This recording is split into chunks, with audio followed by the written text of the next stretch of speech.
keluarga. Mudah-mudahan berkah ya Pak ya. Setelah dilakukan renovasi selama lebih kurang 2 minggu, akhirnya Polres Aceh Utara menyerahkan rumah yang telah direnovasi tersebut kepada keluarga yang memiliki anak penderita lumpuh layu pada Senin 14 Maret 2023. Anak penderita lumpuh layu tersebut memiliki nama Murtala. Ia yang saat ini berusia 16 tahun, merupakan penderita sejak lahir.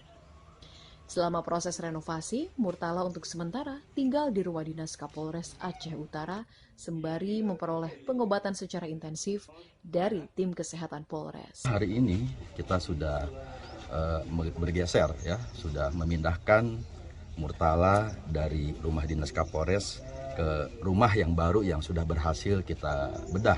Adapun rumah yang kita bedah ini merupakan swadaya dari seluruh jajaran anggota Polres Aceh Utara, yang dimana ini merupakan suatu wujud kepedulian dari jajaran Polres Aceh Utara kepada masyarakat yang tidak mampu.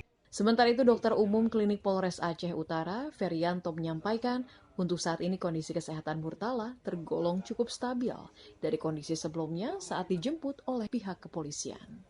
Itu paling kita bisa melakukannya adalah perbaikan gigi dengan pemberian susu dan khususnya susu buate dan juga pemberian makanan yang cukup gizi itu yang dilakukan. Dan hasilnya selama kita pindahkan setelah dirawat 2 minggu, kondisinya bisa membaik.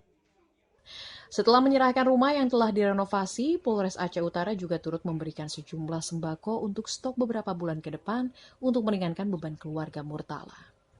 Dari Kabupaten Aceh Utara, Provinsi Aceh, Trifani, Kantor Berita Antara mewartakan.